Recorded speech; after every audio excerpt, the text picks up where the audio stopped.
May isang bersyon ka na hindi mo pa nakikilala. At kung makilala mo siya ngayon, matatakot ka. Hindi dahil masama siya, kundi dahil wala na siyang paki sa mga dahilan na paulit-ulit mong ginagamit. Wala na siyang respeto sa pagod mo, sa takot mo, at sa mga pangakong hindi mo tinutupad sa sarili mo. Akala ng karamihan, ang disiplina ay simpleng paggising ng maaga, pagkain ng tama, o sipag sa trabaho. Mali. Ang tunay na disiplina ay hindi habit. Ito ay gera. Gera laban sa sarili mong kahinaan. Ito ang kakayahang tumingin sa salamin at sabihing, hindi ka na ang masusunod. Hindi ito tungkol sa motivation. Ang motivation nawawala, napapagod, naglalaho kapag mahirap na. Ang pag-uusapan natin dito ay pagwasak ng lumang ikaw. Yung version mo na laging may dahilan. Yung ikaw na naghihintay ng tamang oras, tamang pakiramdam, tamang inspirasyon. Yung ikaw na nagsisimula pero hindi tinatapos. Babala lang. Hindi self-help ang video na ito. Walang feel-good quotes. Walang love yourself muna. Ang meron lang dito ay katotohanan. At kadalasan, masakit ang katotohanan. Sa video na ito, sisirain natin ang parte mo na mahina, emotional, at dependent. Hindi para saktan ka, kundi para may mas malakas na ikaw na makalabas. Isang version mo na hindi na humihingi ng pahintulot. Hindi na nagpapaliwanag. Hindi na tumitigil kahit pagod, kahit sugatan, kahit mag-isa. Kapag naging ganito ka, mapapansin mo, hindi ka na nila basta-basta minamaliit. Hindi ka na madaling kontrolin. At oo, may mga taong matatakot sa'yo. Hindi dahil masama ka, kundi dahil disiplinado ka. Kung handa kang harapin ang sarili mong kahinaan, kung handa kang pumasok sa landas na hindi para sa lahat, tapusin mo ang video. Si Niccolò Machiavelli ay hindi nagsulat para sa mababait. Hindi siya para sa mga taong gustong mahalin ng lahat. Isinulat niya ang kanyang filosofiya para sa mga strategist, mga taong gustong manatiling nakatayo sa isang magulo, mapanlinlang at brutal na mundo. Para kay Machiavelli, ang tunay na kapangyarihan ay hindi nagsisimula sa ibang tao. Nagsisimula ito sa sarili. Kapag wala kang kontrol sa sarili mong emosyon, wala kang tunay na kapangyarihan. Isa kang open book. Alam ng mundo kung kailan ka galit. Alam nila kung kailan ka pagod. Alam nila kung kailan ka mahina. At kapag alam nila iyon, madali kang manipulahin. Isipin mo ito, kung alam ng isang tao na titigil ka kapag nawalan ka ng gana, ang kailangan lang nilang gawin ay hintayin kang mapagod. Kung alam nilang sumusuko ka kapag nasaktan ang ego mo, kailangan lang nilang i-provoke ka. Ganyan bumabagsak ang karamihan, hindi dahil mahina ang katawan, kundi dahil hindi disiplinado ang isip. Para kay Machiavelli, ang lalaking pinamumunuan ng emosyon ay alipin. Ang lalaking may kontrol sa emosyon, hari. Hindi ibig sabihin nito na wala kang nararamdaman.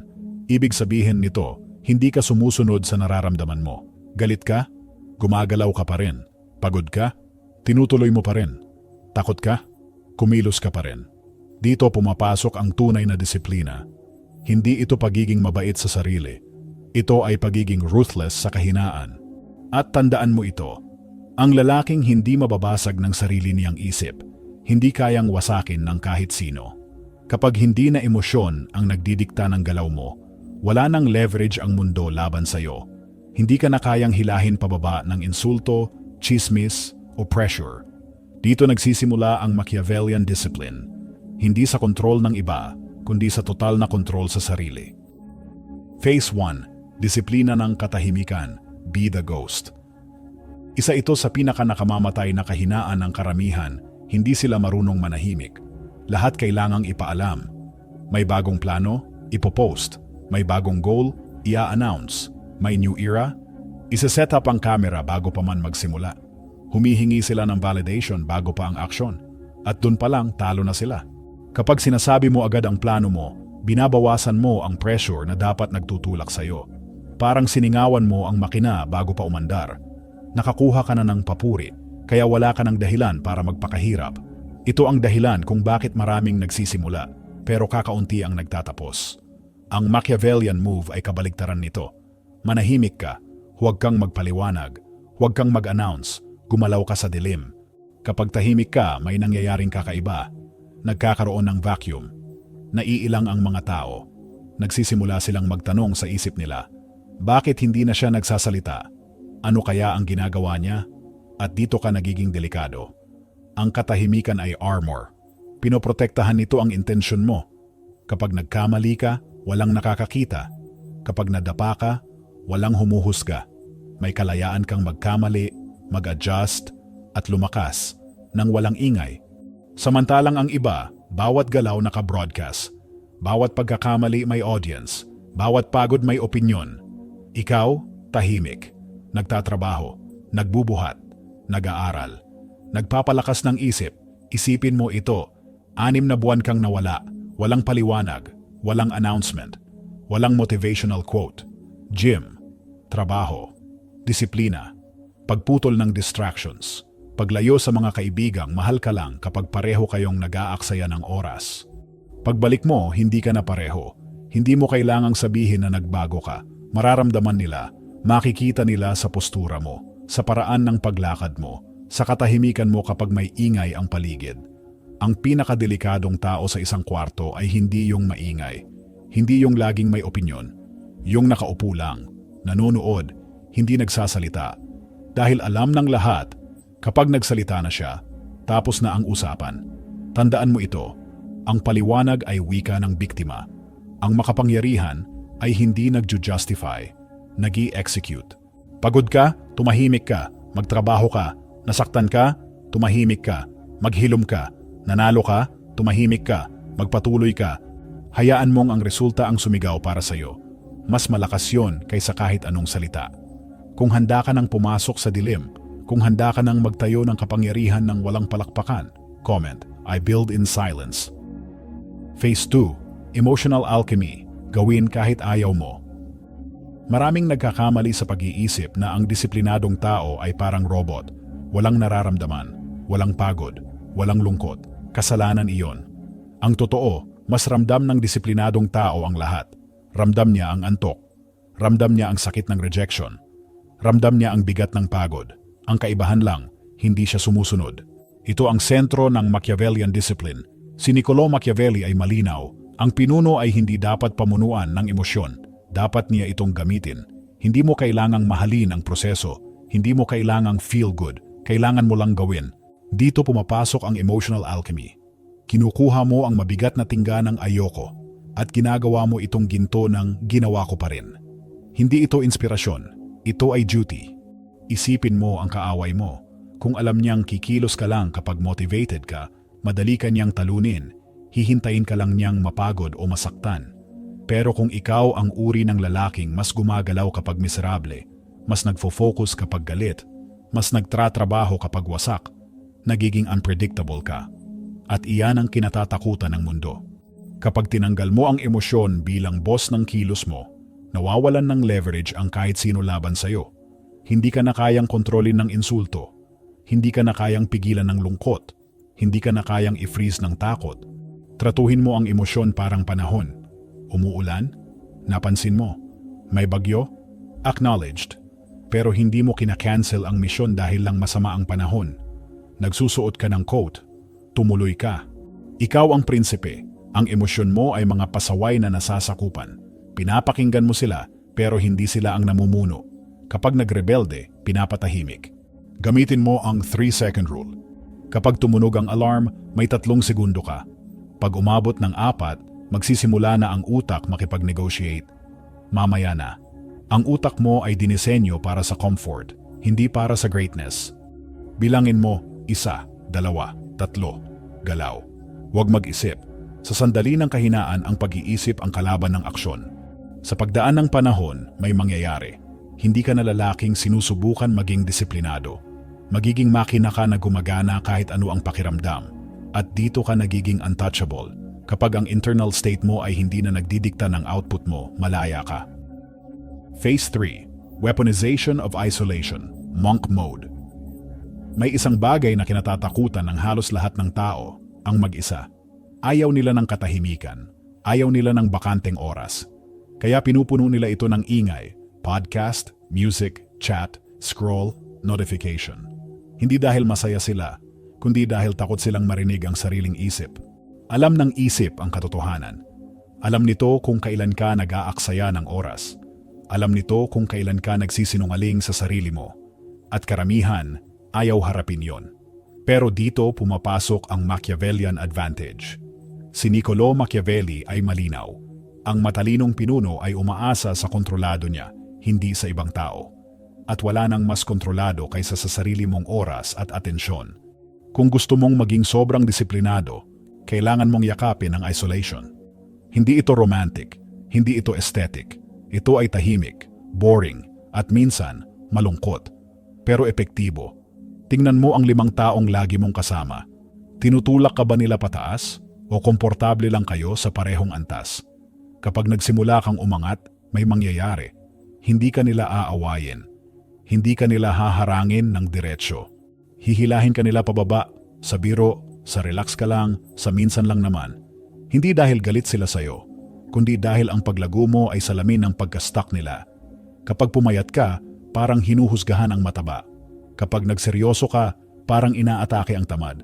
Kaya sasabihin nila, nagbago ka, obsessed ka na, hindi ka na masaya. At ang sagot mo? Oo. At ang kasiyahan ay aliw ng average. Ikaw ay hindi nandito para maaliw. Nandito ka para magmaster. Kailangan mong maging handang maging kontrabida sa kwento nila. Hayaan mong tawagin kang malamig. Hayaan mong sabihing mayabang ka. Hayaan mong magkwento sila. Hindi mo trabaho linisin ang narrative nila. Trabaho mong tapusin ang misyon mo. Ang isolation ay laboratorio ng mga dakila. Dito mo maririnig ang sarili mong boses, hindi ang opinyon ng iba. Dito lilinaw ang direksyon mo. Dito ka matututo kung sino ka talaga kapag walang audience. Mag-schedule ka ng total withdrawal. Tawagin mo mang monk mode, deep work, o disappearing phase, pareho lang yan. Isara ang pinto.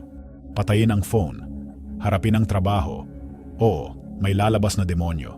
Boredom, anxiety, doubt. Pero kapag natalo mo sila sa dilim, paglabas mo sa liwanag, may dala kang kumpiyansa na hindi peke. Mapapansin niyon ng tao, mararamdaman nila na hindi mo sila kailangan. At kabalintunaan, iyan mismo ang dahilan kung bakit gusto ka nilang sundan. Ang lalaking komportable mag-isa ay lalaking walang kinukuha sa iba. Buo na siya. At ang taong buo, delikado. Phase 4, takot sa hindi ma-predict. The power of unshakable discipline. Ang isang taong walang disiplina ay madaling basahin. Alam ng lahat kung kailan siya susuko. Alam kung kailan siya iiyak. Alam kung kailan siya magagalit, magrarant, at mawawala sa focus. Predictable siya. At ang pagiging predictable ay kahinaan. Ito ang eksaktong kabaligtaran ng itinuro ni Niccolo Machiavelli. Para sa kanya, ang pinuno ay hindi dapat ganap na nahuhulaan. Ang taong kayang basahin ng kaaway ay kontrolado na bago pa magsimula ang laban. Ganito rin sa disiplina. Kapag alam ng mundo na titigil ka, kapag napagod ka, kapag alam nilang babagal ka, kapag nasaktan ka, kapag alam nilang babagsak ka, kapag pinressure ka, tapos na ang laban. Hindi ka na nila kailangang talunin. Hihintayin ka na lang nilang matalo ang sarili mo. Pero kapag disiplinado ka, may kakaibang nangyayari. May mang-insulto sa'yo. Hindi ka nagagalit. Titingin ka lang. Tatahimik. Tapos babalik ka sa trabaho. May krisis. Hindi ka nagpapanik. Humihinga ka. Nag-a-analyze ka. Kumilos ka. May mawalan ka. Pera. Oportunidad. Reputasyon. Hindi ka umiiyak sa harap ng lahat. Tahimik kang nagre-rebuild. At dito sila natatakot. Dahil umaasa ang mga manipulative na tao sa reaksyon mo. Gusto nilang pindutin ang emotional na button mo. Galit, hiya, guilt, takot, iyan ang tools nila. Kapag tinanggal mo ang mga button na iyan, wala na silang hawak sa'yo. Hindi ka na nila kayang i-control. Hindi ka na nila kayang idaan sa drama. Hindi ka na nila kayang guluhin. Ang consistency mo ang nagiging sandata mo. Isipin mo ang lalaking araw-araw nandyan. Walang reklamo, walang yabang, walang drama. Taon-taon, hindi siya nawawala.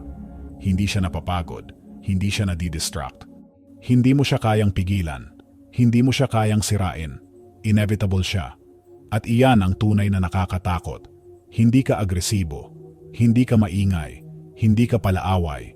Pero hindi ka rin natitinag. Para kang glacier, mabagal, tahimik. Pero dinudurog ang lahat sa dinaanan. Kaya kailangan mong patayin ang parte mo na naghahanap ng simpatya. Itigil ang pagpupost ng problema. Itigil ang paghingi ng tapik sa likod. Kapag humingi ka ng awa, inilalantad mo ang tiyan mo. Ipinapakita mo kung saan ka pwedeng saktan. Tinuro ng mundo ang sugat mo, hindi dahil mahal ka nila, kundi dahil gusto nilang malaman na may epekto sila sa'yo. Itago mo ang sugat, ayusin mo ang postura mo, ituwid mo ang likod mo. Kahit gumuho ang mundo mo sa loob, huwag mo silang bigyan ng kasiyahan na makita kang natitinag. Hindi ito pagpapanggap. Ito ay pag-frame ng realidad. Ipinapakita mo sa mundo, ako ang may control. At sa paglipas ng panahon, magiging totoo yon. Phase 5. Ruthless Time Control. Scarcity is Power. May isang bagay na hindi kayang bilhin ng kahit gaano kalaking pera, oras. At karamihan, winawaldas ito na parang walang halaga. Oras sa scroll, oras sa chismis, oras sa pakikipagtalo sa mga taong walang ambag sa buhay nila. Ito ang tahimik na dahilan kung bakit talo ang karamihan. Hindi dahil bobo sila, kundi dahil wala silang disiplina sa oras. Ang Machiavellian mind ay malinaw. Kung gusto mo ng kapangyarihan, kailangan mong maging ruthless sa paggamit ng oras. Hindi ka pwedeng available sa lahat. Hindi ka pwedeng sumagot sa bawat message. Hindi ka pwedeng pumatol sa bawat opinyon. Kapag ginagawa mo iyon, sinasabi mo sa mundo, libre ang oras ko. At kapag libre ang oras mo, wala itong halaga. Simulan mong tratuhin ang oras mo na parang ginto. Bantayan mo, ilak mo, ipagkait mo sa mga hindi karapat-dapat. Hindi lahat ay may access sa iyo. Hindi lahat ay may karapatang makuha ang atensyon mo. Kapag may taong mahilig mag-aksaya ng oras mo, mahabang kwento, paulit-ulit na reklamo, walang solusyon, putulin mo. Maging maikli magsalita, maging diretsyo, maging malinaw. Hindi ito kabastusan, ito ay self-respect. Kapag naging bihira ang atensyon mo, may mangyayari. Magsisimulang pahalagahan ka ng tao.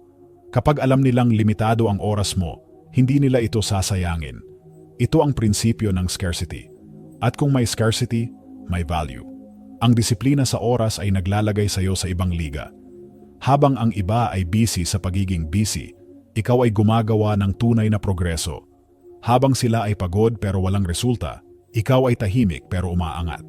Itigil mo ang pag-aaksaya ng oras sa pakikipagtalo sa tanga, pag-scroll na walang direksyon, pag-aalala sa hindi mo kontrolado. Ang bawat segundo na iyon ay ninakaw mula sa hinaharap mong imperyo. Isipin mo ito. Kung araw-araw mo lang ibinabawi ang isang oras na dati mong sinasayang. Sa loob ng isang taon, libo-libong oras ang naipon mo. Oras para mag-aral, oras para mag-build, oras para mag-level up habang tulog ang iba. Hindi mo kailangang ipaliwanag kung bakit ka busy. Hindi mo kailangang humingi ng paumanhin kung hindi ka sumasagot agad. Ang tahimik na taong may kontrol sa oras ay mas nakakatakot kaysa sa maingay na taong laging present. Dahil alam ng mundo, kapag binigyan kanya ng oras, may halaga iyon. At kapag dumating ang araw na handa ka ng magsalita, makikinig sila. Dahil ang lalaking may disiplina sa oras ay lalaking nasa itaas ng laro at hindi na kailangang maghabol kailanman. Phase 6. Kamatayan ng lumang ikaw, the death of the old self. Ito na ang parte na iniiwasan ng karamihan. Ito ang parte kung saan hindi na sapat ang disiplina, kailangan mo ng tapang. Para maging lalaking kinatatakutan, kailangan mong ilibing ang dating ikaw. Yung ikaw na gustong magustuhan ng lahat. Yung ikaw na humihingi ng pahintulot bago mangarap. Yung ikaw na nagsasabi ng pasensya na dahil lang may ambisyon ka. Hindi pwedeng isama ang lumang bersyon sa bagong buhay. Siya ang pabigat. Siya ang humihila pabalik kapag mahirap na. Siya ang boses na bumubulong, pwede namang bukas. Si Niccolò Machiavelli ay malinaw. Ang digmaan ay hindi maiiwasan. Naipagpapaliban lang ito para sa kapakinabangan ng iba. Ganito rin sa loob mo. Kung hindi mo haharapin ang lumang ikaw ngayon, babalikan ka niya sa oras na pinakamahina ka. Ito ay digmaan laban sa sarili mong nakaraan. Kailangan mong patayin ang pangangailangan ng approval. Takot matawag na obsessed, ugaling umatras kapag walang pumapalakpak. Masakit ito.